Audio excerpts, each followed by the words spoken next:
को दिखना है। M1 M2 एक अवतल दर्पण है जिसका ध्रुव P, फोकस F, मुख्य प्रकाशित वक्रता केंद्र C है कि मुख्य अक्ष पर कोई वस्तु O डैश रखी हुई है। मुख्य अक्ष के किसी बिंदु पर O डैश रखी है। O डैश से चलने वाली समांतर किरणें, ठीक है ना, बिंदु A पर परावर्तित होकर चली जाती है जो फोकस F पर आती हुई प्रतीत होती है। देखो डॉटेड लाइन द्वारा हमने खींच दिया है। दूसरी किरण O डैश B जो बिंदु B पर पड़ती है, परावर्तित होकर उसी मार्ग में लौट जाती है, लेकिन वक्रता केंद्र पर आती हुई प्रतीत होती है। हमने डॉटेड कर दिया है। दोनों किरणें जहां एक दूसरे को काटती हैं, I डैश पर काटती हैं। ये I डैश से एक लंब छोड़ दिया जाएगा मुख्य अक्ष पर, तो I डैश वस्तु O डैश का आभासी प्रतिबिंब बनेगा। अब इसके लिए सूत्र का हम डेरिवेशन कैसे करेंगे? सबसे पहले देखो, यहां से एक चीज ये ले लेते हैं, O डैश से समांतर किरण गई है बिंदु A तक, समांतर आई है, तो इसका मतलब ये है जितना O डैश होगा, O डैश जितना होगा उतना ही भैया AN होगा, AN होगा पहली शर्त। और दूसरी शर्त एक और है, ये जो बिंदु N है ये दर्पण के ध्रुव के बेहद करीब है, यानी कि बहुत करीब है, यानी कि इसके P और N के बीच की दूरी जो नाम मात्र की है, तो इसको हम क्या लिख सकते हैं, जहां पर आवश्यकता पड़ेगी इसको हम बात को भी देख लेंगे। पहले चलो हम शुरू करते हैं डेरिवेशन। तो सबसे पहले हम लोग त्रिभुज लेंगे, त्रिभुज O डैश C व triangle I dash C, I dash C, ये दोनों त्रिभुज देखो पर O डैश, ये देखो ये वाला पूरा त्रिभुज O डैश C, ये त्रिभुज, और I डैश C यानी कि ये त्रिभुज, ये दोनों त्रिभुज समकोणिक है, जो कि लंबवत है, वस्तु भी लंबवत रखी हुई, यहां से नॉर्मल तो खींचा ही गया है,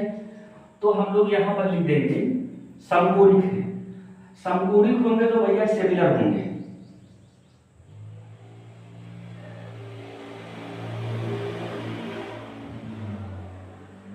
समकोणिक है, और जब समकोणिक है तो समरूप होंगे। हम यहां पर लिख सकते हैं triangle O dash C similar है ट्रायंगल I डैश C, समरूप है। यदि दो त्रिभुज समरूप होते हैं तो उनकी संगत भुजाओं का अनुपातिक रेशियो बराबर होता है। अनुपात का मतलब होता है बटा, यानी कि पहले त्रिभुज O डैश C का हम यदि लंब ले लें तो लंब हो जाएगा O डैश बटे, अब इस वाले त्रिभुज का I डैश C का भी हम लंब लेंगे, तो इसका लंब हो जाएगा I डैश बराबर। अब बड़े वाले त्रिभुज के भी हम आधार ले लें, आधार होगा OC, तो छोटे वाले त्रिभुज का भी आधार ले लें I डैश C का भी हम आधार ले लें, इसका आधार हो जाएगा IC, ये समीकरण 1 हो जाएगा। दोबारा फिर हम अब की बार जो त्रिभुज लेंगे वो त्रिभुज लेंगे ANF, देखो ये वाला AN से F पर आएंगे, F से फिर A पर जाएंगे, तो ये वाला त्रिभुज ANF, ट्रायंगल ANF व ट्रायंगल ANF लिया और I डैश F लेंगे, I डैश F, ये भी समकोणिक हैं, तो ये भी त्रिभुज समरूप हो जाएंगे। तो यहां पे लिखेंगे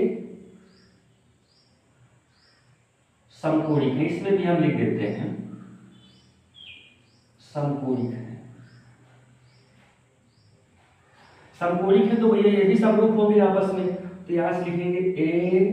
ANF समरूप होंगे ट्रायंगल I डैश F, इतना क्लियर हुआ।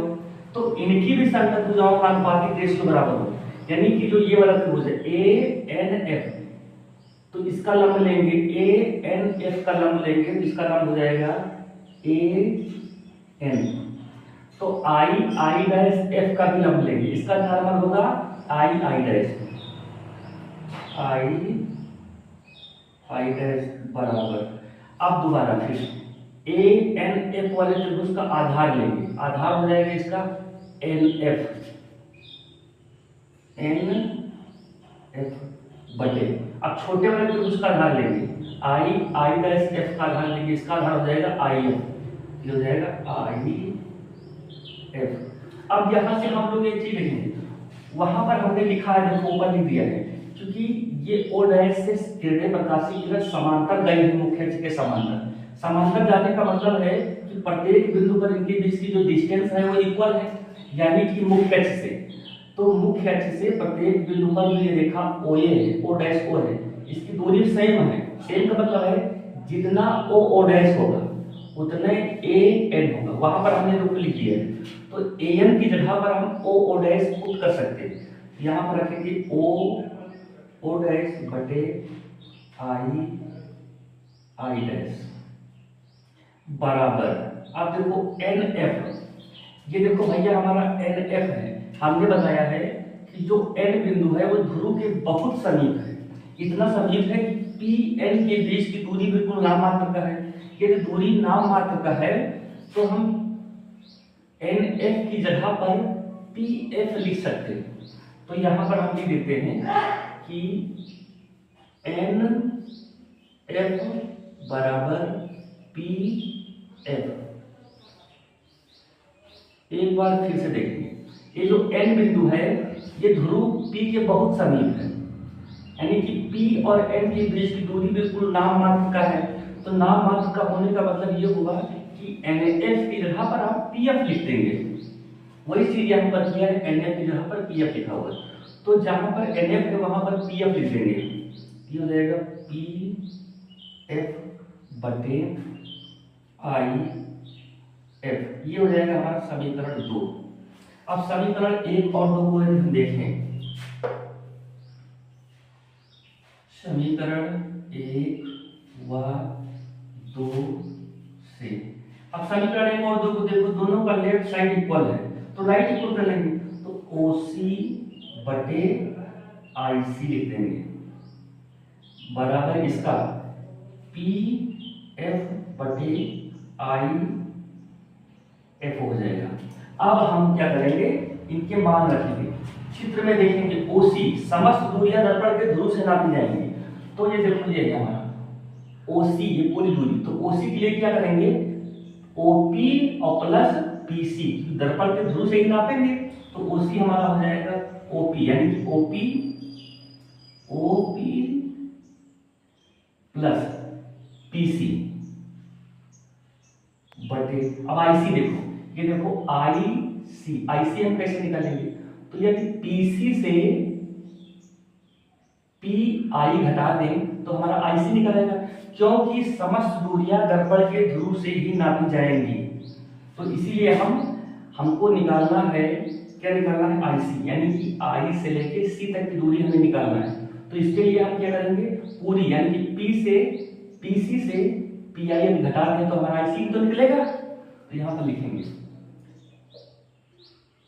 पीसी माइनस, देखो पूरी से कितना घटाएंगे, पी आई बराबर पीएफ तो भैया फोकस दूरी है ही, दर्पण के ध्रुव से पी एफ तक की दूरी फोकस दूरी होती है, जिसको लिखेंगे पी एफ बटे, अब यहाँ आई एफ यानी कि इतनी दूरी हमें निकालना है, आई से लेकर के एफ तक, तो ये दूरी निकालने के लिए क्या करेंगे, दर्पण के ध्रुव से ही नापेंगे, तो पीएफ से घटाएंगे कितना, पीएफ से घटाएंगे पी आई, तो इतनी निकल आएगी, ये घटाएंगे पी आई, ये आप देखो इनके चिन्ह सहित मान रखने पर, चिन्ह सहित मान का मतलब क्या होता है, यहां पर देखेंगे फिर से एक बार, ओपी देखो, ये जो है ओपी वस्तु की दूरी है, ओपी वस्तु की दूरी है, वस्तु की दूरी दर्पण के बाईं ओर है, तो इसका मतलब माइनस में होगा, दर्पण के बाईं ओर की समस्त दूरियां माइनस में जाएंगी, तो ओ से लेकर पी तक दूरी वस्तु की दूरी है, तो हो जाएगा माइनस का यू हो जाएगा। अब दूसरा फिर देखो पीसी, पीसी पीसी भाई कौन सी दूरी है, वक्रता केंद्र है। दर्पण के ध्रुव से वक्रता केंद्र तक की दूरी को हम लोग वक्रता त्रिज्या बोलते हैं। तो पीसी हमारा हो जाएगा वक्रता त्रिज्या। वक्रता त्रिज्या इसको दर्पण के दाहिनी ओर है तो ये प्लस में होगा, यानी कि पीसी हमारा दर्पण के ध्रुव से वक्रता केंद्र तक की दूरी को वक्रता त्रिज्या बोलते हैं। ये पीसी हो जाएगा आर प्लस का, क्योंकि दर्पण के दाहिनी ओर है। ये हो गया पीसी हो गया। फिर पीसी तो हमने लिख ही दिया। फिर पी आई, पी से लेकर के आई तक की दूरी प्रतिबिंब की दूरी होता है, यानी पी आई प्रतिबिंब की दूरी है भैया।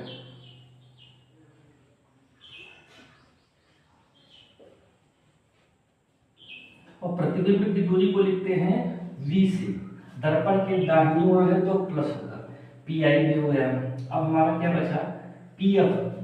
दर्पण के दाहिनी ओर पी से लेकर के एफ तक की दूरी को फोकस दूरी बोलते हैं। तो ये हो जाएगा हमारा, यहाँ पर लिख देते हैं पी एफ और थोड़ा दूर लिखते हैं पी एफ, ये हमारा फोकस दूरी होगा। और ये दर्पण के दाहिनी ओर है तो ये फोकस दूरी हो जाएगा हमारा एफ हो जाएगा। इतना भैया हम ये चिन्ह सहित मान जो है रखेंगे। देखो अब मान रखने पर ओपी, ओपी की जगह पर हम लोग रखेंगे कितना, वस्तु की दूरी है माइनस का यू, तो माइनस का यू रख देंगे, प्लस पीसी, पीसी देखो क्या है, वक्रता त्रिज्या है आर, तो आर लिख दिया, बटे पीसी आर है हमारा, माइनस पी आई प्रतिबिंब है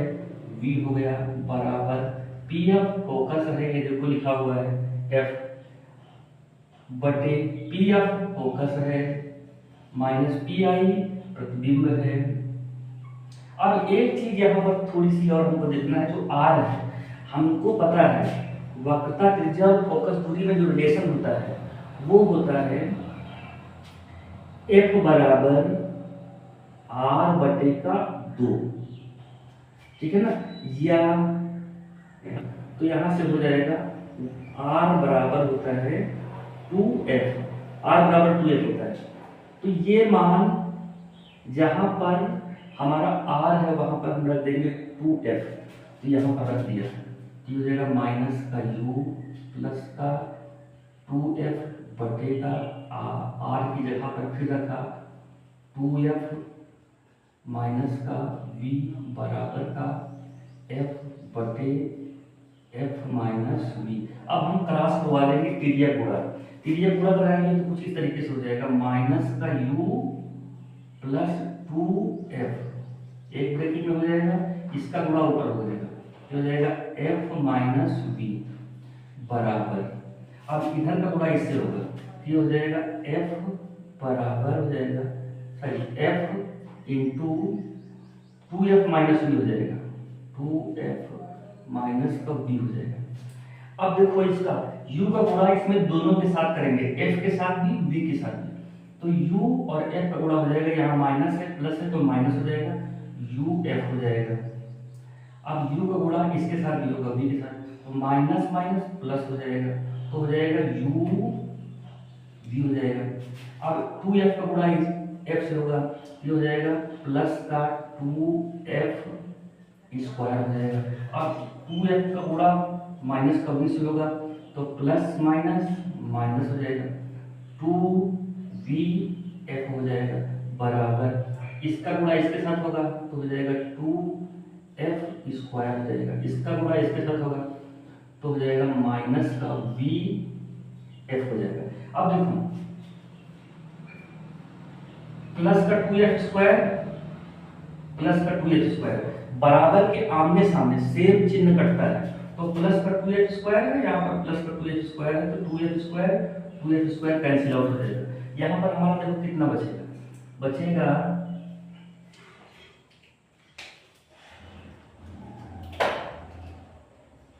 बचेगा uf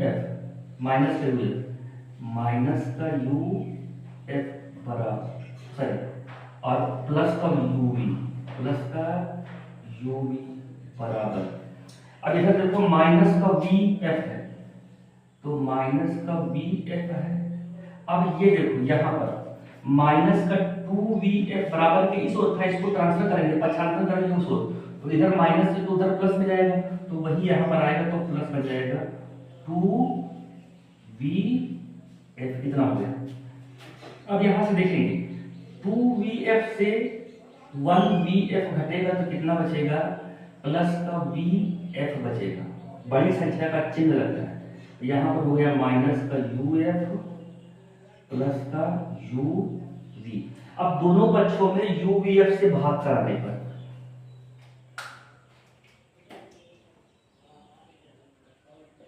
दोनों पक्षों में uvf से भाग करने पर, अच्छा भाग करेंगे तो हमारा कितना हो जाएगा,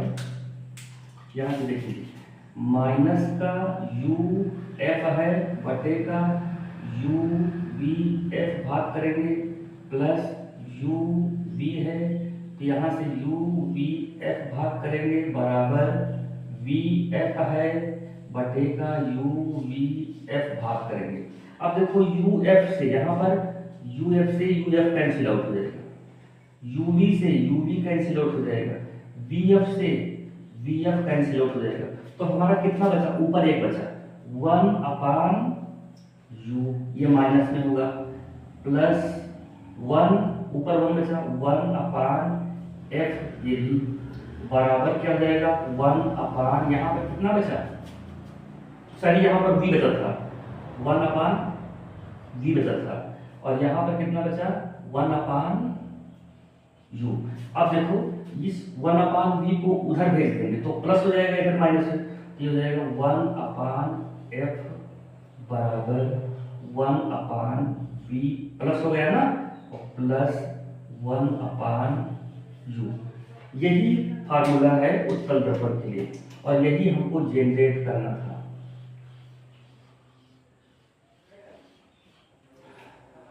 तो उम्मीद है कि ये आप लोगों को समझ में आया होगा।